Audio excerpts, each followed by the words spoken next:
Buenas tardes, continuando con la unidad, vamos a tratar el día de hoy lo que corresponde a estrés térmico, pero como temperaturas extremas, frío. Bien, vamos un poco a comprender el concepto relacionado con estrés térmico y desarrollar algunos ejercicios que son bastante simples. Bien, la termorregulación del cuerpo humano, ustedes saben que el cuerpo humano necesita mantener una temperatura promedio de alrededor de 37 grados Celsius y para esto necesita, por supuesto, gastar energía, o transformar a través de procesos metabólicos energía química en calor y el cuerpo humano permanentemente está consumiendo esta energía calórica a partir de procesos metabólicos. Como una analogía, el cuerpo humano genera entre 65 y 80 watts de calor por hora aproximadamente. Eso es una energía bastante alta. Y como también analogía, una lámpara eléctrica de esa incandescente, la antigua, se podría iluminar perfectamente con toda la energía que genera el cuerpo humano sin ningún problema. En la actualidad, con el ahorro energético, un cuerpo humano funcionando prácticamente podría iluminar de unas 4 o 5 de estas lámparas LED. Solo como más o menos tener una relación de la cantidad de energía que vamos produciendo permanentemente. Bien, el ser humano produce la energía que necesita para mantener su cuerpo vivo y activo a partir de los alimentos que consumimos y procesos metabólicos que incluye todo lo que es la respiración celular y la gran importancia del oxígeno en este proceso. Bien, también la generación continua de calor metabólico no siempre garantiza la temperatura interna y para poder garantizar esta temperatura interna dependiendo de las condiciones, o calor o frío, el cuerpo se puede termorregular hasta ciertos límites, dependiendo también de las condiciones ambientales. Y una de las formas de termorregular, cuando lo conversamos en la clase anterior de calor, es transpiración, la respiración, botar energía o calor a través de la misma respiración. Eh, También la hidratación, que permite eliminar también agua, el mismo fenómeno de la transpiración, y la evaporación de este sudor disminuye la temperatura corporal. Pero cuando estamos en temperaturas extremas, en lo opuesto, o sea, temperaturas bajo los 10 grados Celsius, que eso es lo que determina el decreto supremo 594 como en temperatura extrema en frío, 10 grados Celsius hacia abajo, nuestro cuerpo humano también empieza a realizar procesos fisiológicos para poder mantener nuestra temperatura promedio 37 grados Celsius y no tener o no llegar a constituir un peligro para la salud. Eso dependiendo, por supuestamente, de las condiciones e incluso de la vestimenta que posea cada una de las personas. Cuando estamos en una condición de frío, la circulación sanguínea periférica disminuye. Si nos damos cuenta en esta imagen, las temperaturas de pierna y brazo es mucho más bajo que la temperatura del abdomen y la cabeza. Esto es con el sentido de proteger los órganos vitales del cuerpo humano. Cuando estamos expuestos a calor, la circulación sanguínea periférica aumenta, que quiere decir que llega más sangre a las extremidades, brazos y piernas, lo que permite que estas estructuras que son mucho más delgadas que el abdomen, el tórax en general, estas se pueden enfriar mucho más rápido.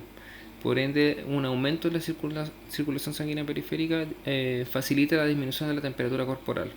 Lo opuesto, cuando estamos en una condición de frío, debe disminuir la circulación sanguínea periférica para mantener la temperatura de 37 grados Celsius aproximadamente, acorde a todas las funciones vitales del cuerpo humano y no generar un riesgo a la salud.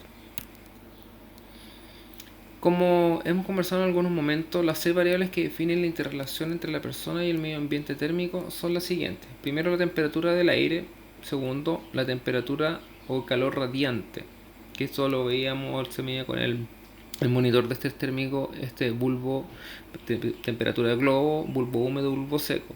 La temperatura del aire, el bulbo seco, es el sensor encargado de medirla. El calor radiante, la temperatura radiante, el sensor de globo. La humedad del aire está relacionado con el bulbo húmedo. La velocidad del aire está relacionado con las corrientes de aire, y de las tres anteriores el monitor de estrés térmico no lo mide. El equipo que puede medir la velocidad del aire se conoce como termoanemómetro. Es un equipo que, aparte de medir la velocidad del aire, también mide la temperatura, y que estas dos variables, temperatura y velocidad del aire, se utilizan para condiciones de evaluación ocupacional de frío o exposición ocupacional a frío o temperaturas bajo los 10 grados Celsius. Y el número 5 y el número 6, que están con otro color, tiene el sentido de que está relacionado con la actividad desarrollada, que esto es de forma personal, y también la vestimenta, que también es de forma personal. Las primeras 4 variables son aportadas por el entorno, y la quinta y la sexta son aportadas por el trabajador, las personas que estén desarrollando alguna actividad. Un ambiente térmico se puede clasificar en 3 puntos: de bienestar o confort, donde la temperatura interna se mantiene dentro de los límites fisiológicos normales. O sea, tenemos una temperatura bastante agradable entre relación trabajo y también condiciones laborales.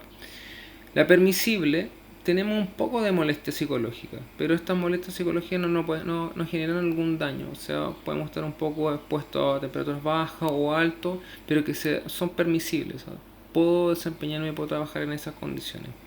Pero ya tenemos condiciones de críticas por calor y o por frío, y que no hay un equilibrio entre el ambiente y el entorno y el ser humano. Y esas críticas por calor y críticas por frío sí pueden generar daños físicos a las personas o trabajadores, e incluso pueden generar accidentes, muchos de estos fatales. Lo ideal es mantenerse en rango de temperatura de 36 a 38 grados. Esto es muy variable dependiendo sexo, edad, raza, etcétera, etcétera. Depende de eso, son las temperaturas internas un poco variables. Existen ciertas variaciones, pero son muy bajas. Generalmente rondan entre los 36 y los 38. Por supuesto, sobre los 38 y bajo los 36 tenemos condiciones donde se pueden generar accidentes, incluso estos pueden llegar a ser fatales. ¿Qué dice el Decreto Supremo 594 en relación a frío? Dice que para efectos del reglamento se debe entenderse como la exposición ocupacional al frío produce la exposición de condiciones de temperatura y velocidad del aire que logren bajar la temperatura profunda de un trabajador a 36 grados Celsius o menos, siendo 35 grados Celsius permitida para una sola exposición ocupacional. Igual es complejo, o sea, estar evaluando si la persona llega a 35 grados Celsius en una sola exposición es bastante complejo, sobre todo que las temperaturas corporales se deben medir a partir de una temperatura profunda, y es una referencia en general las temperaturas corporales, porque no se miden en un ámbito ocupacional las temperaturas profundas. Si se dan cuenta, cuando hablamos de exposición ocupacional al frío, se descarta lo que es el TGVH. Ya no estamos hablando de la temperatura del globo bulbo húmedo. Incluso aquí específicamente hablamos de 2 variables. Primero es la temperatura ambiental plana, que lo podría medir prácticamente el bulbo seco. Y segundo es la velocidad del aire. Aquí es importante la velocidad del aire, la relación o la sensación térmica que tiene un trabajador al estar expuesto a frío. Se descarta el globo, se descarta el bulbo húmedo. Solamente es la temperatura y velocidad del aire. Y como lo mencioné en algún momento, otro concepto que se introduce en la exposición ocupacional al frío se declara como la temperatura ambiental crítica, que se entiende como aquella existente al aire libre menor o igual a 10 grados Celsius. Cualquier temperatura que sea igual o menor a 10 grados Celsius es una temperatura crítica de frío. Y esta se agrava por lluvia y o corrientes de aire. Y esto lo vamos a ver porque una temperatura a 5 grados Celsius, 0 grados Celsius, en combinación con corrientes de aire, da una sensación térmica distinta. Lo vamos a aplicar con ejercicio. También la exposición a combinaciones de temperatura y velocidad del aire da origen a una una determinada sensación térmica que se representa por un valor que indica el peligro que se encuentra expuesto el trabajador. O en otras palabras, una relación entre la temperatura ambiental y la velocidad del aire da un valor numérico, que es una temperatura que podría estar sintiendo una persona. Ahora eso se llama sensación térmica, que se conoce como un índice de sensación térmica.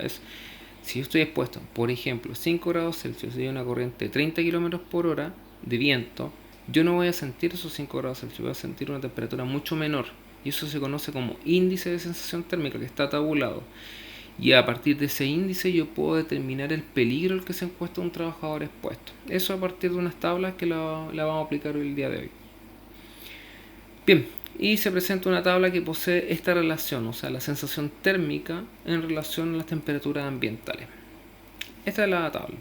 Si nos damos cuenta, tiene algunas variables. Primero, la temperatura real leída en un termómetro, que el mismo termoanemómetro que incluye un termómetro, el equipo que se lo voy a mostrar en una imagen, me empieza a entregar una temperatura ambiental de 10, 4, 1, son valores en temperatura en grados Celsius. También relaciona la velocidad del viento en el EGI, donde hay viento calmo, 8 km por hora, 16, 24, 32, 40, etcétera, etcétera, kilómetros por hora. Y aquí tengo una calificación. Dependiendo de la temperatura resultante o el índice de sensación térmica en relación a la temperatura en combinación con la velocidad del aire, me va a declarar si existe un peligro escaso, o un aumento de peligro, o un gran peligro. Por ejemplo, si yo tengo una temperatura real leída por un termonemómetro de menos 1 grado Celsius, y a su vez hay una velocidad del viento de 16 km por hora, la sensación térmica entre menos 1 y 16 grados Celsius, perdón, menos 1 grado Celsius y 16 km por hora tiene una relación de menos 9 grados Celsius. ¿Qué significa eso? Que el termómetro puede estar marcando menos 1 grado Celsius, pero la persona en esas condiciones, o el trabajador en esas condiciones, va a tener una sensación de menos 9 grados Celsius. ¿Qué resultante tiene esto? Es que a partir de esa combinación existe un peligro escaso para una persona. En una persona adecuadamente vestida, para menos de 1 hora de exposición no habría ningún problema. ¿Por qué? Porque está dentro de este rango. Todo este rango, el que está declarado por esta tabla, es un peligro escaso.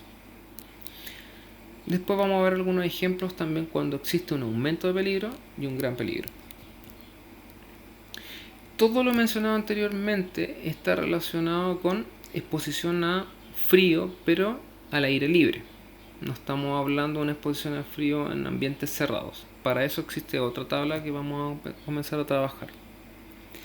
Bien, dentro de los mandatos que proporciona el reglamento se encuentra que todo trabajador expuesto ocupacionalmente a frío deberá proporcionársele ropa adecuada, la que será no muy ajustada, y tela adecuada y respirable. Esto, por supuesto, el empleador debe proveer a sus trabajadores una ropa adecuada para una exposición ocupacional al frío y que tiene las condiciones de no ser muy ajustada y tela adecuada y respirable. ¿Por qué no muy ajustada? Para favorecer la circulación sanguínea. Si tengo una tela muy ajustada, se disminuye la circulación sanguínea, sobre todo periférica. Y tela adecuada y respirable, sobre todo si hay alguna actividad física que demande un gasto energético elevado. La persona va a transpirar, y si transpira y después se enfría ese sudor, va a disminuir la temperatura corporal. Por eso tiene que ser adecuada y respirable la vestimenta. La ropa exterior en contacto con el medio ambiente deberá ser de material aislante, y sumando lo anterior, en los casos de peligro por exposición a frío deberán alternarse periodos de descanso en zonas temperadas o con trabajo adecuado. O sea, deben existir en un ambiente con exposición ocupacional a frío zonas temperadas donde el trabajador pueda realizar intervalos de periodos de descanso. Acá tengo una tabla que establece los límites máximos de tiempo para diferentes situaciones de exposición a frío, considerando distintas temperaturas ambientales. Fíjense la diferencia de la tabla anterior. En la tabla anterior realizaba o hacía dos comparaciones o dos contrastes. Uno es la velocidad del aire y el otro es la temperatura. En este caso solamente es la temperatura, porque está en recintos cerrados, o esta tabla me permite determinar un límite máximo diario de exposición en recintos cerrados, llámese cámara frigorífica, por ejemplo. Y esta condición es de 0 a menos 18, hay sin límite de exposición, siempre que la persona esté vestida con ropa adecuada, de 19 a 34, menos 34, tiempo total de trabajo 4 horas, que tienen que ser alternados, de menos 35 a 57, tiempo de trabajo de 1 hora, con periodos de 30 minutos cada uno, etcétera, etcétera, y menos 58 a 73, tiempo total de trabajo 5 minutos durante una jornada de 8 horas, que es demasiado baja la temperatura. Generalmente las cámaras frigoríficas, como el trabajador puede quedar encerrado, debe contar con sistemas de seguridad y de vigilancia adecuados que faciliten la salida rápida del trabajador en el caso de alguna emergencia. En el siguiente video que voy a desarrollar voy a aplicar lo que es esta tabla, la tabla de sensación térmica. Vamos a hacer un par de ejercicios, se los voy a explicar para que después esto mismo va a ser evaluado. Se van a dar cuenta que es bastante sencillo. Les recuerdo que esta presentación se encuentra en su intranet, están en los avisos, y los ejercicios que voy a hacer en el siguiente video son los de índice de sensación térmica de estos cuatro ejemplos que están declarados acá. Así que lo invito a descargar también la presentación o acceder al link del precio junto con este video, y en el siguiente que voy a desarrollar vamos a resolver los ejercicios.